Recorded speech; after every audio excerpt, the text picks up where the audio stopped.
সুলতান মাহমুদ গজনবী রহমাতুল্লাহ আলাইহি, এরে সুলতান মাহমুদ গজনবী রহমাতুল্লাহ আলাইহি বাদশা গজনির বাদশা সুলতান হাতের মধ্যে একটা চেরাগ নিয়া, স্বর্ণের চেরাগ নিয়া সুলতান মাহমুদ রাস্তা দিয়ে যখন বের হইছে, কিছু দূর যাওয়ার পরে সুলতান মাহমুদ তাকায়া তাকায়া দেখে দোকানের মধ্যে দাঁড়ায়া দাঁড়ায়া একজন মাদ্রাসার তালিবুল ইলম দোকানের মধ্যে দাঁড়ায়া দাঁড়ায়া দোকানদারের লাইট দিয়া ছাত্র কোরআন তেলাওয়াত করতেছে। আল্লাহু আকবার, জোরে আওয়াজ দিয়ে বলুন আল্লাহু আকবার। সুলতান মাহমুদ গজনবী রহমাতুল্লাহ আলাইহি তাকে দেখলেন, কে রে বাসা, তুমি কেন দোকানের মধ্যে দাঁড়ায় দাঁড়ায় কিতাব পড়তেছ? তোমার কি আলোর ব্যবস্থা নাই? তোমার কি টাকা পয়সার ব্যবস্থা নাই? দোস্ত আহবাব, চোখগুলো বন্ধ কইরা দিয়া দিলের কান লাগায় একটু শোনে। দোস্ত আহবাব, কসম আল্লাহর এক ফোঁটা চোখের পানি যদি পালাইতে পারো রে বন্ধু, কিয়ামতের মাঠে হয়তো আল্লাহ তাআলা এই এক ফোঁটা চোখের পানিকে উসিলা করিয়া তোমাকে আমাকে নাজাতের ব্যবস্থা করে দিবেন আল্লাহ।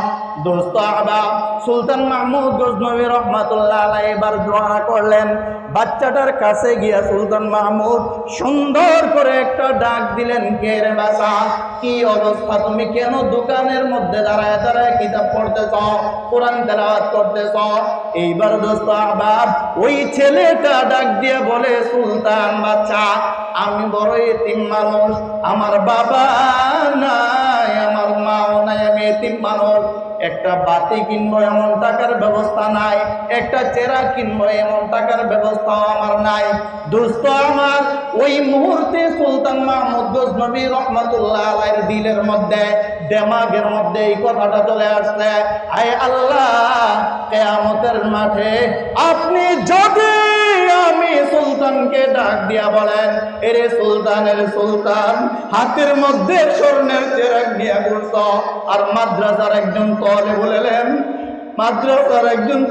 বলেলেন বাতির অভাবে পড়তে পারে নাই, কিয়ামতের মাঠে আল্লাহ যদি আমি সুলতানকে ডাক দিয়া বলে, সুলতান স্বর্ণের চেরাগ নিয়ে রাস্তার মধ্যে চলত, অথচ মাদ্রাসার তালিবুল ইলমগুলো লাইটের ব্যবস্থা করতে পারে নাই, আমি কি উত্তর দিব আরশে আজিমের মালিকের নিকটে?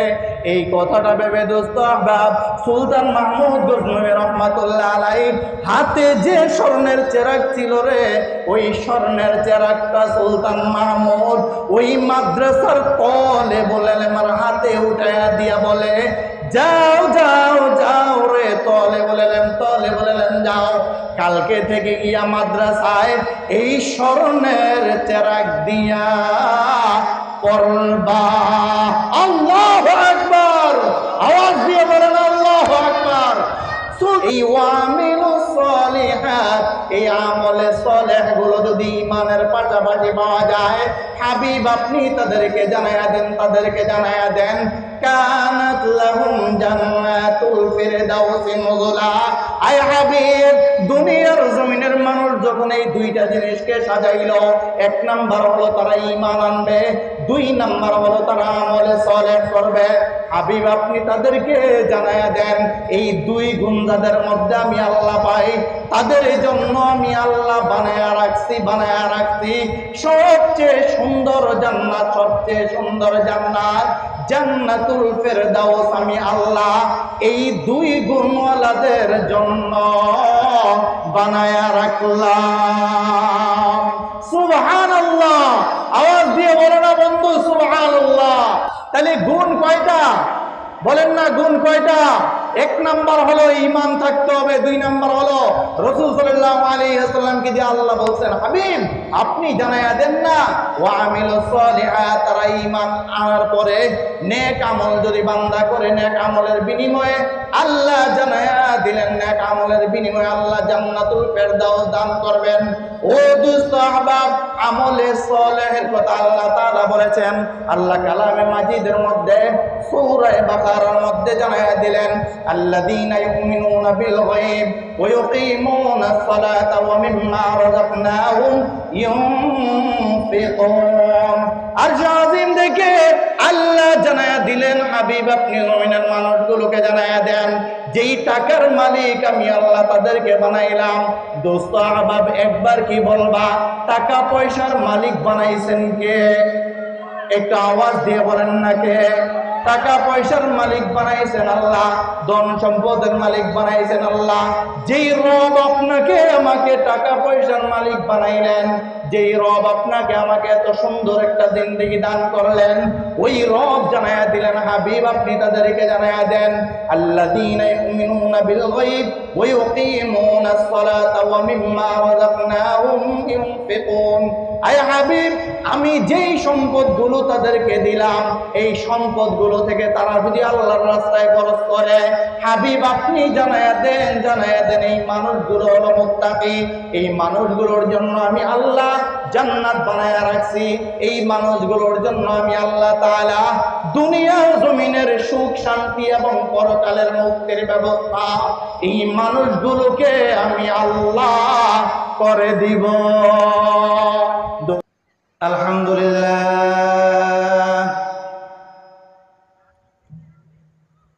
আলহামদুলিল্লাহ নাহমাদুহু ওয়া নাস্তাঈনুহু ওয়া নাস্তাগফিরুহু ওয়া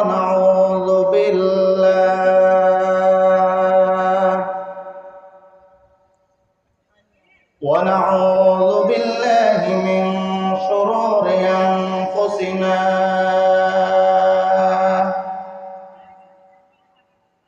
ওয়া মিন সাইয়্যাতি আ'মালিনা। মান ইয়াহদিল্লাহু ফালা মুদিল্লা লাহু ওয়া মান ইউদ্লিলহু ফালা হাদিয়া লাহু। ওয়া নাশহাদু আন লা ইলাহা ইল্লাল্লাহু ওয়া আন্না মুহাম্মাদান আবদুহু ওয়া রাসূলুহু।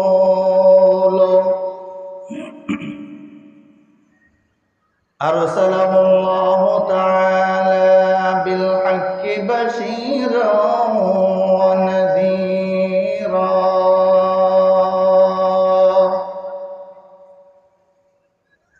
وداعيا إلى الله بإذنه وسراجا منيرا. أما بعد فأعوذ بالله من الشيطان الرجيم. بسم الله الرحمن الرحيم. إن الذين آمنوا وعملوا الصالحات كانت لهم جنات الفردوس نزلا. صدق الله مولانا العظيم وصدق رسوله النبي الكريم. ونحن على ذلك لمن الشاهدين والشاكرين والحمد لله رب العالمين.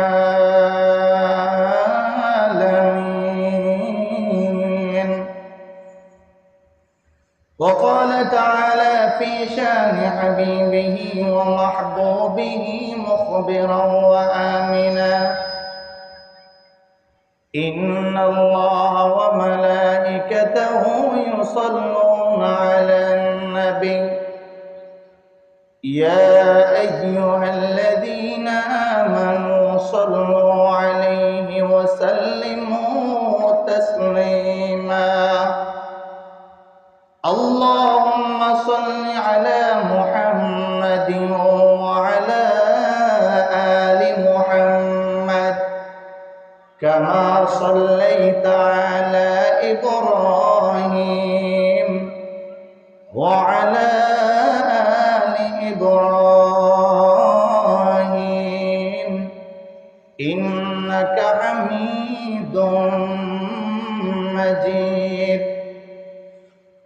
اللهم بارك على محمد وعلى آل محمد كما باركت على إبراهيم وعلى آل إبراهيم إنك حميد مجيد. لا إله إلا الله لا إله إلا الله لا إله إلا الله لا إله إلا الله لا إله إلا الله محمد رسول الله صلى الله عليه وسلم. কোটি দুরুদ ও সালাম আকে নামদার তাজদারে মদিনা জনাব মোহাম্মদ মুস্তাফা আহমদ মুস্তাফা রাসূল আরবি সরকার দু আলম সৈয়দুল মুরসালিন রহমাতুল লিল আলামিন শাফিউল মুজনবিন নবী আজম হুজুর আকরাম জনাব মুহাম্মদুর রাসূলুল্লাহ সাল্লাল্লাহু আলাইহি ওয়াসাল্লামের উপর মুআজ্জাজ হাজিরিন, আল্লাহ তাআলা বড় দয়া মায়া করে আমাদেরকে এই জমিনে পাঠাইছেন একটা মাকসাদ নিয়ে, একটা উদ্দেশ্য নিয়ে। সেই উদ্দেশ্যটা হলো বান্দা জমিনে আসার পরে আল্লাহ বান্দার কাছ থেকে, জমিনে আল্লাহ বান্দাকে পাঠাইয়া বান্দার কাছ থেকে আল্লাহ তাআলা দুইটা জিনিস চান। এক নাম্বার হলো বান্দা জমিনে আসার পরে ঈমান আনবে। আমরা যারা একেবারে রেডিমেড ঈমান পাইয়া গেছি আলহামদুলিল্লাহ, আমাদের বাবারা মুসলমান ছিল, মা মুসলমান, দাদা মুসলমান, আমরা ঈমান পাইয়া গেছি আলহামদুলিল্লাহ। বলেন না আলহামদুলিল্লাহ? আপনি একবার চিন্তা করেছেন যে যদি আল্লাহ না করুক যদি আমাদেরকে বেঈমানের ঘরে পাঠাইতো, তো কবে কল্পনা করতাম যে ইসলাম ধর্মই সঠিক, ইসলাম আনলে, ঈমান আনলে, কালিমা পড়লে জান্নাতে যাইতে পারবো। এটা কল্পনা বহু দূরের কথা ছিল, কিন্তু আল্লাহ তাআলা বিনা দরখাস্তে আমাদেরকে মুমিনের ঘরে পাঠাইছে, মুসলমানের ঘরে আল্লাহ পাঠাইছেন। আল্লাহ বান্দার কাছ থেকে দুইটা জিনিস চান। বান্দা ঈমান আনবে, কালিমা পড়বে, ঈমানদার হয়ে যাবে। দুই নাম্বার হলো বান্দা আমলে সালেহ করবে, নেক আমল করবে। তো আল্লাহর এই দুইটা হুকুমকে যদি বান্দা পূরণ করে, দুনিয়ার জমিনে মাটির উপরে রাসূল সাল্লাল্লাহু আলাইহি ওয়াসাল্লামকে দিয়ে আল্লাহ জানায়া দিলেন মাটির উপরে থাকা,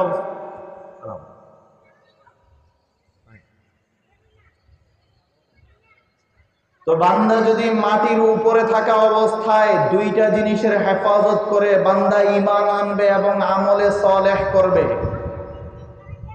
এই দুইটা জিনিসের হেফাজত মাটির উপরে যদি বান্দা করে, তাহলে আল্লাহ তাআলা মাটির উপর এবং মাটির নিচ দুই জগতের শান্তি এবং সুন্দরের ব্যবস্থা বান্দার আল্লাহ করে দিবেন। সুবহানাল্লাহ। তো বান্দাও দুইটা জিনিসকে হেফাজত করবে, দুইটা জিনিসকে কদর করবে। আল্লাহ বলে, বান্দা দুইটার বিনিময়ে আমি আল্লাহ তোমাকে মাটির উপর এবং মাটির নিচ এই দুই জায়গা আমি আল্লাহ সুন্দর করে দিব, দুই জায়গা আমি আল্লাহ ভালো করে দিব, ইজ্জত সম্মানের ব্যবস্থা দুনিয়াতে করে দিব, শান্তির ব্যবস্থা করে দিব। মাটির নিচে গেলে আমি আল্লাহ তাআলা শান্তির ব্যবস্থা করে দিব, পরকালের মুক্তির ব্যবস্থাও আমি আল্লাহ করে দিব। সুবহানাল্লাহ। সির্ফ দুইটা জিনিস। এক নাম্বার হলো ঈমান আনতে হবে, ঈমানদার। এজন্য আল্লাহ তাআলা ডাক দিয়ে বলেন, ইন্নাল্লাযীনা আমানু ওয়া আমিলুস সালিহাতি কানাত লাহুম জান্নাতুল ফিরদাউসি নুজুলা। আরশে আজিম থেকে আল্লাহ জানায়া দিলেন, হাবিব আপনি জমিনের মানুষগুলোকে জানায়া দেন, জমিনের মানুষ আমি যাদেরকে জমিনে পাঠাইলাম, এই মানুষগুলো যদি জমিনে যাওয়ার পরে ঈমান আনে। দোস্ত আহবাব বুঝে থাকলে বলো রে, ঈমান আনতে হবে কার উপরে? একটু আওয়াজ দিয়ে বলেন, কার উপরে? আল্লাহর উপরে ঈমান আনতে হবে। আরশে আজিমের মালিক জানায়া দিলেন, হাবিব আপনি তাদেরকে জানায়া দেন দুনিয়ার জমিনের মানুষগুলো যারা তারা যদি ঈমান আনে আমি আল্লাহর উপরে, আমি আল্লাহ সব কিছু করে নেওয়ালা জাত, আমি আল্লাহ মানুষকে খাওয়াই, আমি আল্লাহ মানুষকে পালি, আমি আল্লাহ মানুষকে মৃত্যু দেই, আমি আল্লাহ মানুষকে দুনিয়ার জমিনে পাঠাই। মানুষ যেন এটা ভুলে না যায় রে, উম্মতের দল একটা ছেলেকে বিদেশ পাঠাইছে, 5 লক্ষ টাকা খরচ করে, 4 লাখ টাকা খরচ করে ছেলেকে বিদেশ পাঠাইছে।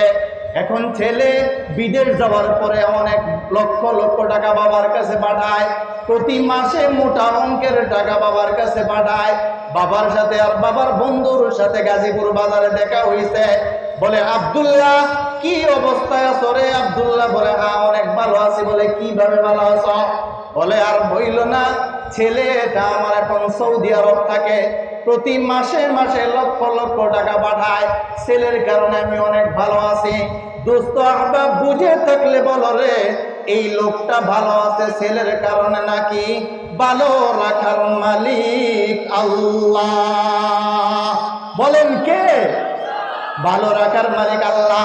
দোস্ত আহবাব ওই মুহূর্তে বন্ধু যদি এটা বলতো, দোস্ত ভালো আছি রে বন্ধু, ভালো আছি, তবে শোনো শোনো, ভালো থাকার মাধ্যম হলো বড় কষ্ট করে সন্তানটাকে আমি বিদেশ পাঠাইলাম, এই সন্তান বিদেশ গিয়া লক্ষ লক্ষ টাকা পাঠায়, এই পাঠানোর ব্যবস্থা আমার আল্লাহ করে দিয়েছেন। এই জন্য আমার ছেলে টাকা পাঠার কারণে, ছেলে প্রতি মাসে মাসে আমার খোঁজখবর নেওয়ার কারণে, মাসে মাসে আমার কাছে টাকা পাঠানোর কারণে আল্লাহর অশেষ রহমতে আমি অনেক ভালো আছি। এটা না বইলা বান্দা জিজ্ঞেস করলেই বলে, বান্দাকে জিজ্ঞেস করার সঙ্গে সঙ্গেই বলে এইবার যদি জমিন না হইতো তাহলে হয়তো মইরা যাইতাম, যদি ছেলে বিদেশ না যাইতো হয়তো মইরা যাইতাম, যদি জামাই এই মাসে টাকা না দিত মইরা যাইতাম। আর সে আজিমের মালিক জানায়া দিলেন, হাবিব আপনি তাদেরকে জানায়া দেন ছেলে টাকা দেনেওয়ালার মালিক না, জামাই টাকা দেনেওয়ালার মালিক না, দুনিয়ার কোনো মানুষ টাকা দেনেওয়ালার মালিক না, তাদেরকে টাকা দেওয়ার মতো মন মানসিকতা পয়দা করে দেন তিনি হলেন আল্লাহ। জোরে আওয়াজ দিয়ে বলো না একবার আল্লাহ, আর একটু আওয়াজ দিয়ে বলো বন্ধু আল্লাহ। এই জন্য আল্লাহ জানায়া দিলেন, হাবিব ইন্নাল্লাযীনা আমানু ওয়া আমিলুস সালিহাত, আয় হাবিব আপনি তাদেরকে জানায়া দেন দুনিয়ার জমিনের মানুষ যারা ঈমান আনবে আমি আল্লাহর উপরে, সব কিছু করি আমি আল্লাহ, দিনকে রাত্র করি আবার রাত্রকে দিন করি আমি আল্লাহ। এই ঈমান যাদের আছে গো, এই ঈমান যারা আনবে, কালিমা পড়ে যারা মুসলমান হয়ে যাবে, আর সে আজিম থেকে আল্লাহ জানায়া দিলেন, হাবিব 1 নাম্বার গুণ যদি পাওয়া যায়, মানুষগুলো যদি ঈমান নিয়ে আসে, মানুষগুলো যদি পাক্কা মুমিন হয়ে যায়, 2 নাম্বার যেই গুণটা তাদের মধ্যে থাকতে হবে, 2 নাম্বার গুণের কথা আল্লাহ জানায়া দিলেন, ওয়া আমিলুস সালিহাত। ঈমান আনার পরে কোনো বান্দা যেন এটা মনে না করে কালিমা পড়লাম বান্দা মুসলমান হয়ে গেলাম, কালিমা পড়ার পরে মুমিন হয়ে গেছি, নামাজ লাগবে না, কালিমা পড়ার পরে ঈমান নিয়ে আসছি, রোজা লাগবে না, কালিমা পড়ার পরে আমি ঈমান নিয়ে আসছি, আমার কুরবানি লাগবে না, হজ লাগবে না, যাকাত লাগবে না। আল্লাহ জানায়া দিলেন, হাবিব না না না, এটা বলার কোনো সুযোগই নাই, বরং ঈমান যিনি আনছেন আমলে সালেহ তিনি করবেন, ঈমান যিনি আনছেন এশার নামাজ তিনি পড়বেন, ঈমান যিনি আনবেন মাগরিবও তিনি পড়বেন, ঈমান যিনি আনছেন তিনি রমজানের রোজা রাখবেন, ঈমান যিনি আনছেন যাকাতের সময় হইলে যাকাত গুলো দিয়া দিব, ঈমান যিনি আনছেন হজের নিসাব হইলে সোজা হজে চলে যাবে। আর সে আজিমের মালিক জানায়া দিলেন, এই ওয়ামিলুস সালিহাত, এই আমলে সালেহ গুলো যদি ঈমানের পাশাপাশি পাওয়া যায়, হাবিব আপনি তাদেরকে জানায়া দেন, তাদেরকে জানায়া দেন, কানাত লাহুম জান্নাতুল ফিরদাউসি নুজুলা। আয় হাবিব দুনিয়ার জমিনের মানুষ যখন এই 2টা জিনিসকে সাজাইলো, 1 নাম্বার হলো তারা ঈমান আনবে, 2 নাম্বার হলো তারা আমলে সালেহ করবে। হাবিব আপনি তাদেরকে জানায়া দেন এই দুই গুণ যাদের মধ্যে আমি আল্লাহ পাই তাদের জন্য আমি আল্লাহ বানায়া রাখছি সবচেয়ে সুন্দর জান্নাত, সবচেয়ে সুন্দর জান্নাত জান্নাতুল ফেরদাউস আমি আল্লাহ এই দুই গুণওয়ালাদের জন্য বানায়া রাখলাম। সুবহানাল্লাহ, আওয়াজ দিয়ে বলো না বন্ধু সুবহানাল্লাহ। তাহলে গুণ কয়টা বলেন না, গুণ কয়টা? এক নাম্বার হলো ঈমান থাকতে হবে, দুই নাম্বার হলো রাসূল সাল্লাল্লাহু আলাইহি ওয়াসাল্লামকে দিয়ে আল্লাহ বলছেন হাবিব আপনি জানায়া দেন না ওয়া আমিলুস সলিহাত, তারা ঈমান আনার পরে নেক আমল যদি বান্দা করে নেক আমলের বিনিময়ে আল্লাহ জানায়া দিলেন নেক আমলের বিনিময়ে আল্লাহ জান্নাতুল ফেরদাউস দান করবেন। ও দোস্ত আহবাব, আমলে সলেহের কথা আল্লাহ তাআলা বলেছেন আল্লাহ কালামে মাজিদের মধ্যে সূরা বাকারার মধ্যে জানায়া দিলেন আল্লাযীনা ইউমিনুনা বিল গায়ব ওয়া ইউকিমুনাস সালাতা ওয়া মিম্মা রাযাকনাহুম ইউনফিকুন। আরশ আযীম দেখে আল্লাহ জানায়া দিলেন হাবিব আপনি মুমিনের মানুষগুলোকে জানায়া দেন যেই টাকার মালিক আমি আল্লাহ তাদেরকে বানাইলাম। দোস্ত আহবাব, একবার কি বলবা টাকা পয়সার মালিক বানাইছেন কে? একটা আওয়াজ দিয়ে বলেন না কে? টাকা পয়সার মালিক বানাইছেন আল্লাহ, ধন সম্পদের মালিক বানাইছেন আল্লাহ। যেই রব আপনাকে আমাকে টাকা পয়সার মালিক বানাইলেন, যেই রব আপনাকে আমাকে এত সুন্দর একটা জিন্দেগি দান করলেন, ওই রব জানায়া দিলেন হাবিব আপনি তাদেরকে জানায়া দেন আল্লাযীনা ইউমিনুনা বিল গায়ব ওয়া ইউকিমুনাস সালাতা ওয়া মিম্মা রাযাকনাহুম ইউনফিকুন। আয় হাবিব আমি যেই সম্পদগুলো তাদেরকে দিলাম এই সম্পদগুলো থেকে তারা যদি আল্লাহর রাস্তায় খরচ করে, হাবিব আপনি জানায়া দেন এই মানুষগুলো হলো মুত্তাকি, এই মানুষগুলোর জন্য আমি আল্লাহ জান্নাত বানায়া রাখছি। এই মানুষগুলোর জন্য আমি আল্লাহ তাআলা দুনিয়া জমিনের সুখ শান্তি এবং পরকালের মুক্তির ব্যবস্থা এই মানুষগুলোকে আমি আল্লাহ করে দিব। দোস্ত আহবাব, এই জন্য বারবার বলি যেইখানে যাই এটাই বলি দোস্ত আহবাব, টাকা পয়সার মালিক আমাদেরকে বানাইছেন আরেকবার বলেন কে? বলেন না আওয়াজ দিয়ে কে? দাউদকান্দির মুসলমান দাউদকান্দির আওয়াজে বলো রে দোস্ত, টাকা পয়সা ধন সম্পদ বাড়ি গাড়ির মালিক বানাইছেন কে? দোস্ত আহবাব, তোমাকে আমাকে তো টাকা পয়সার মালিক আল্লাহ বানাইছে। দোস্ত ছোট্ট একটা ঘটনা বলে ছেড়ে দিব, ছোট্ট একটা ঘটনা শোনো। সুলতান মাহমুদ গজনবী রহমাতুল্লাহ আলাইহি, এরে সুলতান মাহমুদ গজনবী রহমাতুল্লাহ আলাইহি বাদশা গজনির বাদশা সুলতান হাতের মধ্যে একটা চেরাগ নিয়া, স্বর্ণের চেরাগ নিয়া সুলতান মাহমুদ রাস্তা দিয়ে যখন বের হইছে, কিছু দূর যাওয়ার পরে সুলতান মাহমুদ তাকায়া দেখে দোকানের মধ্যে দাঁড়ায়া একজন মাদ্রাসার তালিবুল ইলম দোকানের মধ্যে দাঁড়ায়া দোকানদারের লাইট দিয়া ছাত্র কোরআন তেলাওয়াত করতেছে। আল্লাহু আকবার, জোরে আওয়াজ দিয়ে বলুন আল্লাহু আকবার। সুলতান মাহমুদ গজনবী রহমাতুল্লাহ আলাইহি তাকে দেখলেন, কে রে বাসা, তুমি কেন দোকানের মধ্যে দাঁড়ায়া কিতাব পড়তেছ? তোমার কি আলোর ব্যবস্থা নাই? তোমার কি টাকা পয়সার ব্যবস্থা নাই? দোস্ত আহবাব, চোখগুলো বন্ধ কইরা দিয়া দিলের কান লাগায় একটু শোনে দোস্ত আহবাব, কসম আল্লাহর এক ফোঁটা চোখের পানি যদি পালাইতে পারো রে বন্ধু, কিয়ামতের মাঠে হয়তো আল্লাহ তাআলা এই এক ফোঁটা চোখের পানিকে উসিলা করিয়া তোমাকে আমাকে নাজাতের ব্যবস্থা করে দিবেন আল্লাহ। দোস্ত আহবাব, সুলতান মাহমুদ গজনবী রহমাতুল্লাহ আলাইহি এবার দোয়া করলেন। বাচ্চাটার কাছে গিয়া সুলতান মাহমুদ সুন্দর করে একটা ডাক দিলেন, কে রে বাসা, কি অবস্থা? তুমি কেন দোকানের মধ্যে দাঁড়ায় কিতাব পড়তেছ, কোরআন তেলাওয়াত করতেছ?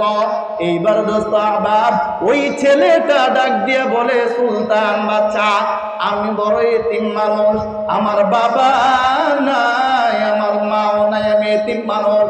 একটা বাতি কিনবো এমন টাকার ব্যবস্থা নাই, একটা চেরা কিনবো এমন টাকার ব্যবস্থাও আমার নাই। দোস্ত আমার, ওই মুহূর্তে সুলতান মাহমুদ গজনবী রহমাতুল্লাহ আলাইহির দিলের মধ্যে, দেমাগের মধ্যে এই কথাটা চলে আসছে, আয় আল্লাহ কিয়ামতের মাঠে আপনি যদি আমি সুলতানকে ডাক দিয়া বলেন, এরে সুলতানের সুলতান, হাতের মধ্যে স্বর্ণের চেরাগ দিয়া ঘুরছ, আর মাদ্রাসার একজন তলে বলেলেন, বাতির অভাবে পড়তে পারে নাই, কিয়ামতের মাঠে আল্লাহ যদি আমি সুলতানকে ডাক দিয়া বলে, সুলতান স্বর্ণের চেরাগ নিয়ে রাস্তার মধ্যে চলত, অথচ মাদ্রাসার তলে বলেলেন গুলো লাইটের ব্যবস্থা করতে পারে নাই, আমি কি উত্তর দিব আরশে আজিমের মালিকের নিকটে? এই কথাটা ভেবে দোস্ত আহবাব, সুলতান মাহমুদ গজনবী রহমাতুল্লাহ আলাইহি হাতে যে স্বর্ণের চেরাগ ছিল রে, ওই স্বর্ণের চেরাগটা সুলতান মাহমুদ ওই মাদ্রাসার তলে বলেন আমার হাতে উঠাইয়া দিয়া বলে, যাও যাও যাও রে, তলে বলেলেন যাও, কালকে থেকে গিয়া মাদ্রাসায় এই স্বর্ণের চেরাগ দিয়া পড়বা। আল্লাহু আকবার, আওয়াজ দিয়ে বলেন আল্লাহু আকবার। সুলতান মাহমুদ গজনবী রহমাতুল্লাহ আলাইহি তাকায় তাকায় দেখেন, কিরে মাদ্রাসার তলে বলেলাম এতিম মানুষ, বাবা নাই মা নাই, যাদের বাবা আছে বিশ্বাস করেন গত বৃহস্পতিবারে ঢাকার 90% মাদ্রাসা বৃহস্পতিবারে পরীক্ষা শেষ হয়েছে, বাচ্চাগুলো বাড়িতে গেছে। আমি জানি না আপনি আপনার ছেলে মেয়ে নাতি নাতনি মাদ্রাসায় পড়ে কিনা, কসম আল্লাহর বাচ্চাগুলো যখন মাদ্রাসা থেকে রওনা করে বিশাল বড় একটা আশা নিয়ে বের হয়, বাড়িতে যাইতেছি, বোর্ডিংয়ে আর কি খাই, একবেলা মাছ দেয় আর একবেলা ভর্তা দেয়, এইভাবে আমরা কমে মাদ্রাসায় পড়াশোনা করি। তো বাচ্চাগুলো যখন বাড়িতে রওনা করে না, কলিজার এত বড় হয়ে যায়, বাড়িতে যাইলে বাবা জিগায় মা জিগায় কি রান্না করব, বাবা বারবার মারে জিগায়, পোলা আইছে ঢাকা থেকে পরে পরীক্ষা দিয়ে আইছে, 1 সপ্তাহ পরীক্ষা দিছে, 10 দিন পরীক্ষা দিছে, কি আনা যায়, বারবার বাবা এসে মাকে জিজ্ঞেস করে, মা গিয়া বারবার বাচ্চাগুলোর জিগায়, বাবা কি খাইবা, কি রান্না করব, কি খাইবা। তো বাচ্চাগুলো যখন বের হয় বিশাল একটা আশা নিয়ে বের হয় মাদ্রাসা থেকে, বাড়িতে যাইতেছি, ভালো ভালো খাওয়ার ব্যবস্থা আব্বা করে দিবে, আম্মা করে দিবে, বাবা অটো চালায়, রিক্সা চালায়, গরিব, এরপরও বাবা প্রতিদিন কিছু কিছু টাকা রাখে, ছেলেটা মাদ্রাসা বন্ধ হইলে বাড়িতে আসবে, 1 কেজি গরুর গোস্ত খাওয়ানো লাগবে, আধা কেজি গরুর গোস্ত কিনা লাগবে, একবেলা সবাই মিলে ভালো একটু খাওয়ার ব্যবস্থা করা লাগবে। দোস্ত আহবাব, সুলতান মাহমুদ গজনবী ওই ছেলেটাকে বলে, কি ব্যাপার তুমি এভাবে দাঁড়ায় দাঁড়ায় কোরআন শরীফ পড়তেছ, কোনো ব্যবস্থা নাই, টাকা পয়সার ব্যবস্থা নাই? ছেলেটা বলে, দেখেন আমি তো এতিম মানুষ, আমার আব্বা নাই, আমার বাবা মারা গেছে, আমার মাও নাই, আমি এতিম মানুষ, টাকার ব্যবস্থা কোনো জায়গা থেকে হবে এমন কোনো ব্যবস্থা আমার নাই, এই জন্য আমার বাতি কিনতে পারি না, লাইটের ব্যবস্থা করতে পারি না, দেখে আমি দোকানের লাইট দিয়ে আমি পড়াশোনা করতেছি। সুলতান মাহমুদ গজনবী দেখা বড় মায়া লাগছে।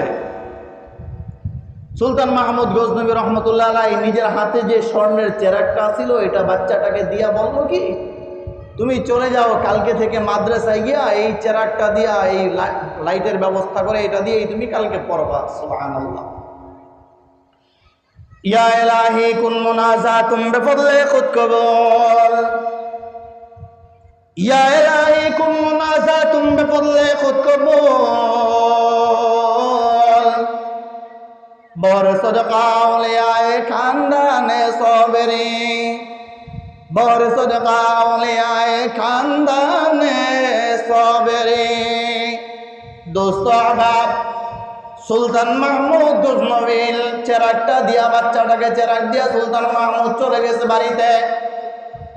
এরে বাড়িতে যাওয়ার পরে রে সুলতান মাহমুদ গজনবী রহমাতুল্লাহ আলাইহি বাড়িতে গিয়ে শুয়ে পড়ছে। দোস্ত আহবাব, সুলতান মাহমুদ গজনবী রহমাতুল্লাহ আলাইহি বাড়িতে গিয়ে শোয়ার পরে এবার সুলতান মাহমুদ গজনবী রহমাতুল্লাহ আলাইহি যখন ঘুমায়া গেছে, ঘুমের মধ্যে সুলতান মাহমুদ গজনবী দেখে আমার নবী, আপনার নবী জনাবে মুহাম্মদুর রাসূলুল্লাহ সাল্লাল্লাহু আলাইহি ওয়াসাল্লাম সুলতান মাহমুদ গজনবী যেই ঘরের মধ্যে ঘুমায় রয়েছে, ওই ঘরে আইসা দ্বীনের নবী উপস্থিত। ভাইয়ারা আমার, এবার সুলতান মাহমুদ গজনবী রহমাতুল্লাহ আলাইহি ঘুম থেকে লাফ দিয়া উঠে গেছে। ইয়া রাসূলুল্লাহ, ইয়া হাবিবাল্লাহ, ইয়া রাসূলুল্লাহ, আপনি আমি সুলতান মাহমুদের ঘরে। ইয়া রাসূলুল্লাহ, আমি সুলতান মাহমুদের কত খুশ নসিব গো নবী গো, আপনি আমার ঘরে চলে আসছেন নবী, আমি সুলতান মাহমুদের কি খুশ নসিব। দোস্ত আহবাব শোনো, ওই মুহূর্তে আল্লাহর নবী সাল্লাল্লাহু আলাইহি ওয়াসাল্লাম, একবার বলো বন্ধু সাল্লাল্লাহু আলাইহি ওয়াসাল্লাম, হয় নাই আওয়াজ দিয়ে বলো বন্ধু সাল্লাল্লাহু আলাইহি ওয়াসাল্লাম।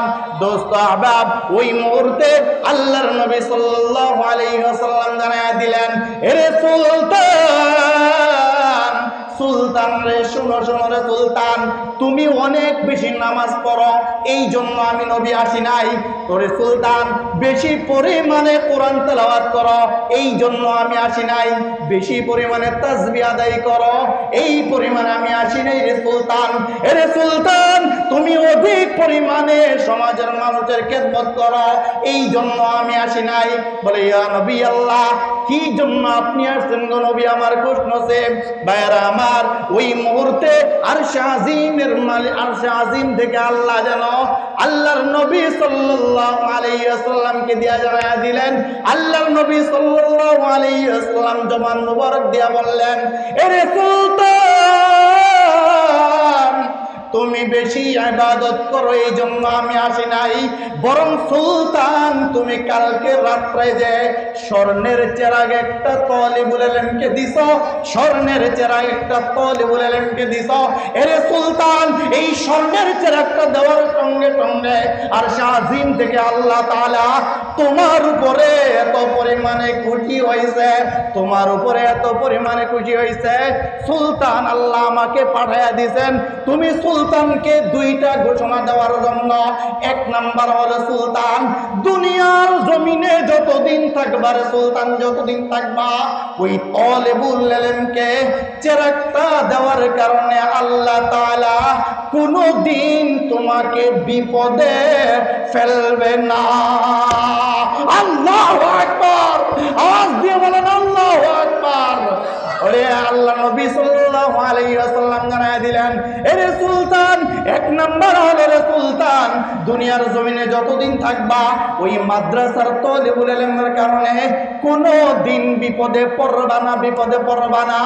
দুই নাম্বার ঘোষণা আরশে আজিম থেকে আল্লাহ জানায়া দিয়েছেন, সুলতান, দুই নাম্বার ঘোষণা হলো, তুমি সুলতানকে তো আল্লাহ দুনিয়ার জমিনে ইজ্জতের ব্যবস্থা করে দিবে। দুই নাম্বার পুরস্কার হলো, সুলতান, তুমি মৃত্যুর পরে, কবরে যাওয়ার পরে তোমার হাসরের জিন্দেগিটা ওই তালিবুল ইলমের কারণে সুন্দর করে দিবেন তিনি হলেন আল্লাহ।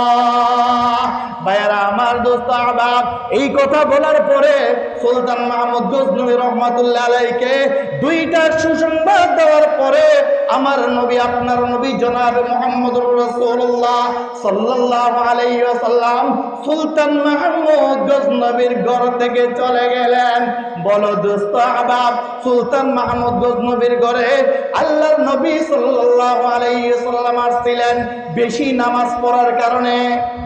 বলে না, বেশি নামাজ পড়ার কারণে, বেশি রোজা রাখার কারণে, বেশি নফল ইবাদত করার কারণে না, এই জন্য নবী জানায়া দিলেন, সুলতান, বেশি নফল ইবাদতের কারণে আমি আসি নাই, বরং মাদ্রাসার তালিবুল ইলমগুলোকে খেদমত করার কারণে আমি নবী আসলাম। দোস্ত আহবাব, মুহাদ্দিসিনে কেরাম বলেন, কিয়ামত পর্যন্ত যদি মাদ্রাসার সাথে কেউ লাইগা থাকে, কিয়ামত পর্যন্ত যত নেক আমল হবে,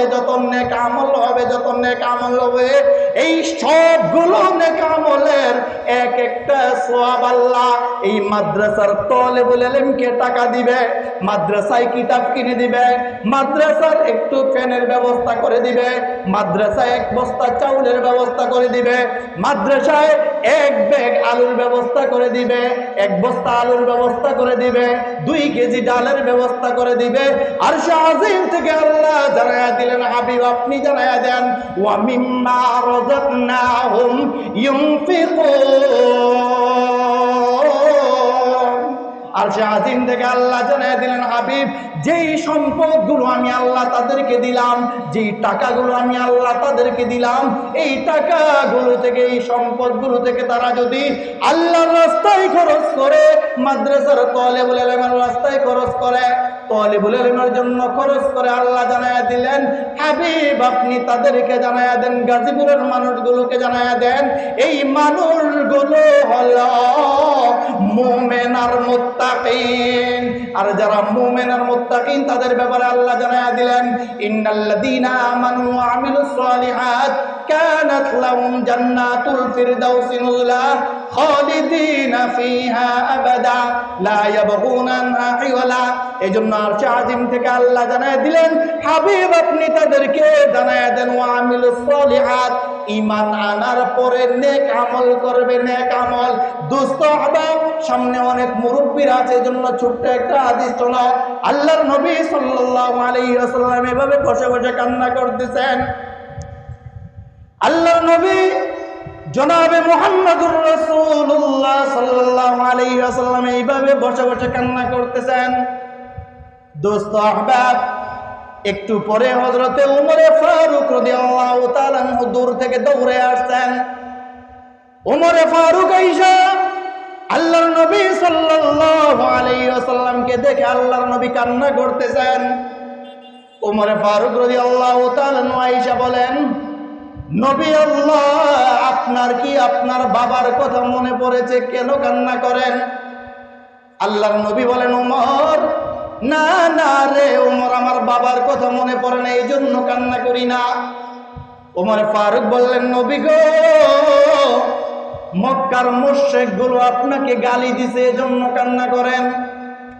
আল্লাহর নবী ওই মুহূর্তে জানায়া দিলেন, ওমর না না না, মক্কার মুশরিকরা আমাকে গালি দেয় নাই।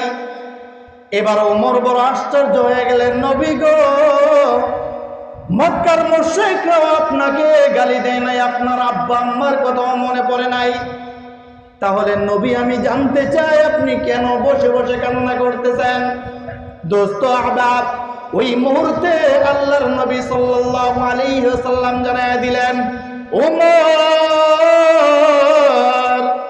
একটু আগে হযরত জিবরাইল আলাইহিস সালাতু ওয়াস সালাম আসছিল, বলেন আল্লাহু আকবার। একটু আগে জিবরাইল আসছিল, বলে জিবরাইল আইসা আমি মুহাম্মদুর রাসূলুল্লাহকে জানায়া গেলেন, নবী গো, আপনার বৃদ্ধ দাড়ি পাকনাওয়ালা মানুষগুলো এবং বৃদ্ধ মা বোনদেরকে জানাইয়া দেন, যাদের চামড়া পাইকা গেছে, যেই মানুষগুলো এক সময় সংসারের রাজত্ব করত, ওই মানুষগুলো এখন সংসার যান নাই। ছেলে মেয়েগুলো একটা কিছু চাইলে বলে যাবো না, দুপুরবেলা ভাত চাইছে, দুপুরে ভাত খাইছে, আবার রাত্রেবেলা যদি ভাতের কথা কয়, এই মেয়ে একটু আগে আবার খাইলে, একটু দুপুরে খাইছে, 3টার দিকে আবার ভাত চাইলে, বাবা কটা ভাত দেস না। অধিকাংশ জায়গায় এমন আছে, এরপরে বলে বেটা একটু আগে না ভাত খাই গেলে, বেটা বুড়া মানুষ বাপ জ্বালা। দোস্ত আহবাব, কসম আল্লাহর, কসম আল্লাহর, বিশ্বাস করো বাবা সারা বছর কষ্ট করে, সারা বছর কষ্ট করে, সারা বছর বাবা কষ্ট করে, কষ্ট করে বাবার মাথায় এটা আছে যে আমার ছেলেটা ঈদ আসলে একটা নতুন শার্ট কিনে দিতে হবে, নতুন একটা পাঞ্জাবি কিনে দিতে হবে। অন্য অন্য আরো ভাইয়েরা আছে, তার বন্ধু বান্ধবরা আছে, এরা নতুন জুতা কিনে আমার ছেলেটাকেও নতুন জুতা কিনে দিতে হবে। সারা বছর বাবার ইনকাম থেকে 10 টাকা, 5 টাকা, 20 টাকা করে রাইখা রাখে। আর বছর শেষে ঈদ আসলে সব ছেলেরা যখন শার্ট নিয়ে আসে, পাঞ্জাবি নিয়ে আসে, জুতা নিয়ে আসে, বাবা অনেক আশা কইরা ওই জমানো টাকাগুলো বের কইরা জামাই বউ দুইজনে মিলা গইনা দেখে যা হইছে, এটা দিয়ে তো ছেলের ছাটের ব্যবস্থা হবে না, এটা দিয়ে ছেলের জুতার ব্যবস্থা হবে না, এটা দিয়ে মেয়ের একটা বোরকার ব্যবস্থা হবে না। ওই মুহূর্তে জামাই আর বউ, স্বামী স্ত্রী দুজন মিলে পরামর্শ করে, শুনেন সারা জিন্দেগি ভর আমরা তো কাপড় পরলাম, এই একটা ঈদে যদি আমরা কাপড় না পরি আমাদের ঈদ আটকে থাকবে না। এই ঈদে আমরা জামা না পইরা আমাদের টাকাটা সহ আমাদের ছেলে মেয়েকে দিয়া দেই, তারপরও মেয়ে একটা ভালো বোরকা কিনুক, মেয়ে একটা ভালো জামা কিনুক, জুতা কিনুক, ছেলেটা একটা ভালো শার্ট কিনুক, যেন 10 জন ছেলের সাথে যাইতে পারে, বন্ধুদের সাথে যাইতে পারে। দোস্ত আহবাব, এমন কষ্ট করে মা বাবা লালন পালন করার পরে, সেই মা বাবা বয়স হওয়ার পরে আমাদের মতো কিন্তু জালেম আছে, বাবাকে বাবা বলেই স্বীকার করতে চায় না, মাকে মা বলেই স্বীকার করতে চায় না। থাকতো বাপ দূরের কথা, বাবা তুমি যখন ছোট ছিলা তখন যদি বলতা আব্বা মন চাইছে টমেটো দিয়া মাছ দিয়ে রান্না করে খাবো, মা বাবাকে লাগাই দিত, যাও না ছেলেটা বলছে টমেটো তরকারি খাবে, হাজারো কষ্ট করে বাবা বাজার থেকে গিয়া না পারো 2টা টমেটো আইনা হইল বিবির হাতে উঠে দিত। আরে সন্তান বহু নাফরমান এমন আছে, সেই সন্তানগুলো বড় হওয়ার পরে বাবা বলে কি, বাবা আমাকে একটু ভালো তরকারির ব্যবস্থা কইরা দাও না। আরে জালেম বিয়াদব বলে আবার তরকারি দানছি 3 বেলা, এটা দিয়ে কোনো রকম খাইয়া বাঁচো না। এই জাতীয় সন্তান আমাদের সমাজে নাই ভাই। হায় হায় রে, অথচ আরশ আজিমের মালিক জানাই দিচ্ছেন, কসম আল্লাহর, কসম খোদার, আপনি এটা বুঝেন দোস্ত, এটা বুঝেন, কসম আল্লাহর, দুনিয়ার সব বুজুর্গ আব্দুল কাদের জিলানী, খাজা মঈনুদ্দিন চিশতি রহমাতুল্লাহ আলাইহি, হাফিজ হুজুর রহমাতুল্লাহ আলাইহি, কারি ইব্রাহিম রহমাতুল্লাহ আলাইহি, মুবারক করিম রহমাতুল্লাহ আলাইহি, ইসহাক রহমাতুল্লাহ আলাইহি, সারা পৃথিবীর সকল বুজুর্গদেরকে যদি আপনি এক পাশে রাখেন, আর এই বুজুর্গগুলো যদি আমার জন্য দোয়া করে অমুকের ব্যবসা ভালো করে দাও, অমুকের এটা করে দাও, অমুকের ওইটা করে দাও, অমুকের ওইটা করে দাও, আর তোমার মা আর বাবারে এটা, মা আর বাবা নামাজ ঠিক মতো মা বাবায় পড়ে না, তারপরে ওই মা বাবা গুলো যদি হাত উঠে বলে আল্লাহ আমার ছেলেটা না মোটর সাইকেল নিয়ে দাউদকান্দি রওনা করছে, আল্লাহ আপনি তাকে অ্যাক্সিডেন্ট থেকে হেফাজত করে আল্লাহ আপনি তাকে দাউদকান্দি পৌঁছে দিয়েন, আল্লাহ ছেলেটাকে বিদেশ পাঠাইলাম, সহি সালামতে বিমানে কইরা ছেলেটাকে আল্লাহ বিদেশ পৌঁছাইয়া দিয়েন। রাসূল আকরাম সাল্লাল্লাহু আলাইহি ওয়াসাল্লাম বলেন, দোস্ত দুনিয়ার সকল বুজুর্গদের দোয়াগুলো আরশে আজিমে গেছে কিনা এটার সন্দেহ আছে, কিন্তু তোমার মার বাবা হাত উঠে দোয়া করার সঙ্গে সঙ্গে আল্লাহ বলে দুনিয়ার মানুষ শুধু কোনো পর্দা নাই, মা বাবা হাত উঠে দোয়া করলে আল্লাহ বলে এই দোয়াটা সঙ্গে সঙ্গে আমি আল্লাহর দরবারে উপস্থিত হয়ে যায়। এমন মা বাবাদেরকে বহু কুলাঙ্গার আছে, বহু সন্তান আছে এমন মা বাবাদেরকে মাসের পর মাস কষ্ট দেয়, বৃদ্ধাশ্রমে দিয়ে রাখে। রাসূল আকরাম সাল্লাল্লাহু আলাইহি ওয়াসাল্লাম বসে বসে কান্না করতেছে। ওমর ফারুক রাদিয়াল্লাহু তাআলা আনহু বললেন, ইয়া রাসূলুল্লাহ, ইয়া হাবিবাল্লাহ, আপনি কান্না করতেছেন? দোস্ত আহবাব, রাসূলুল্লাহ সাল্লাল্লাহু আলাইহি ওয়াসাল্লাম দ্বীনের জন্য কষ্ট করে গেছেন। এই দ্বীন থাকবে যদি মাদ্রাসাগুলো থাকে। বলেন ঠিক না ভাই? একটু আওয়াজ দিয়ে বলেন না ঠিক না ভাই?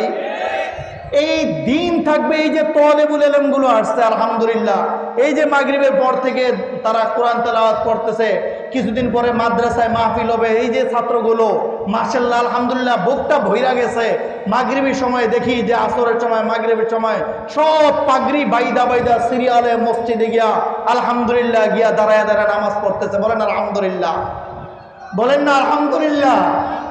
এই তালেবুল ইলমগুলো তারা তো পুরুষ মাদ্রাসায় পড়তেছে, যে সকল মা বোনেরা মহিলা মাদ্রাসায় পড়তেছে রসুল যেই দিনের জন্য কষ্ট করে গেছে জোরেন, তায়েফের ময়দানে মক্কার জালেমগুলো রাসূল সাল্লাল্লাহু আলাইহি ওয়াসাল্লামকে পাথর নিক্ষেপ করে ছোট ছোট মাসুম বাচ্চাগুলোকে লাগায় দিছে আর বলছে মুহাম্মদ এটা পাগল। বলেন না নাউজুবিল্লাহ। ছোট বাচ্চাগুলোকে লাগায় দিছে, বলছে পাথর মারো পাথর মারো। এই জালেমগুলো আইসা পাথর মারছে রাসূল আকরাম সাল্লাল্লাহু আলাইহি ওয়াসাল্লামের পুরা দেহ মোবারক থেকে রক্ত বের হয়ে রাসূল সাল্লাল্লাহু আলাইহি ওয়াসাল্লামের জুতা মোবারক পা মোবারকের সাথে লাগিয়ে গেছে। হযরতে জিবরাইলকে আল্লাহ পাঠাইলেন। জিবরাইল আসার সময় পাহাড়ের ফেরেশতাকে নিয়ে আসছে। পাহাড়ের ফেরেশতা আইসা বলে, ইয়া রাসূলুল্লাহ, ইয়া হাবিবাল্লাহ, আপনি বলেন না তায়েফের দুই পাশের পাহাড়গুলোকে আমি চাপা দিয়া তায়েফবাসীকে ধ্বংস করে দেই। আল্লাহর নবী বলছেন, না, তাদেরকে মারা যাবে না। এমন হইতে পারে তারা আমাকে না বুঝার কারণে মারতেছে। তাদের গর্ভ থেকে এমন সন্তান আসবে যারা দিন বুঝবে, কালিমা বুঝবে, ঈমান আনবে। সেই দিন টিকবে ততদিন যতদিন এই মাদ্রাসার তালেবুল ইলমগুলো ছেলেরা পুরুষ মাদ্রাসায়, মা বোনেরা মহিলা মাদ্রাসায় পড়বে, ততদিন দিন থাকবে। আপনি বিশ্বাস করেন আর না করেন এটাই সত্যি। মাদ্রাসাগুলো বন্ধ হয়ে গেলে দিন আস্তে আস্তে নিভে যাবে। তো যেই কথাটা বলতেছিলাম, ওমর ফারুক রাদিয়াল্লাহু তাআলা বলার পরে রাসূল সাল্লাল্লাহু আলাইহি ওয়াসাল্লাম বললেন, ওমর, এই মাত্র একটু আগে আমার কাছে জিবরাইল আসছিল। জিবরাইল এসে আমাকে জানায় গেছে, বৃদ্ধ যাদের দাড়ি পাইকা গেছে, এই বৃদ্ধ পুরুষ এবং বৃদ্ধ মহিলা মা বোনেরা, তারা যদি আল্লাহর কাছে হাত উঠে দোয়া করে তো আল্লাহ সঙ্গে সঙ্গে এই দোয়াটা কবুল করে। সুবহানাল্লাহ। ওমর ফারুক রাদিয়াল্লাহু তাআলা বললেন, ইয়া রাসূলুল্লাহ, ইয়া হাবিবাল্লাহ, যদি এটা হয় তাহলে তো এটা খুশির খবর, আপনি কান্না করতেছেন কেন?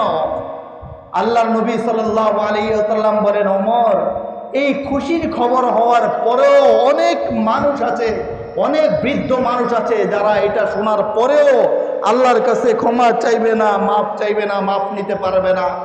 দুস্থ আহবাব, এজন্য আমরা বয়স হয়ে গেছে, আমরা যাদের কে কখন মরব বলতে পারি না, কে যুবক, কে বৃদ্ধ, কে আজরাইল কখন আসবে আর আমরা মরে যাব এটা তো বলতে পারি না। দোস্ত আহবাব, মরার আগে হয়তো আমাদের অনেক কিছু দেখতে হবে। এখন দেখেন না, ওই যে ইসকন নিয়ে দেশে লড়াচড়া চলতেছে, কথা বলে না। আচ্ছা বলেন, 90% মুসলমানের দেশ বাংলাদেশ, এই 90% মুসলমানের দেশে বাংলাদেশে হিন্দুদেরকে নিয়ে আমাদের কোনো সমস্যা নাই। দাউদকান্দি বাজারে হিন্দুদের সাথে আমাদের দেখা হয়, তারা আমাদেরকে বলে, ভাই ভালো আছেননি? আমরাও বলি, ভাই ভালো আছেন, তোমরা ভালো আছেননি?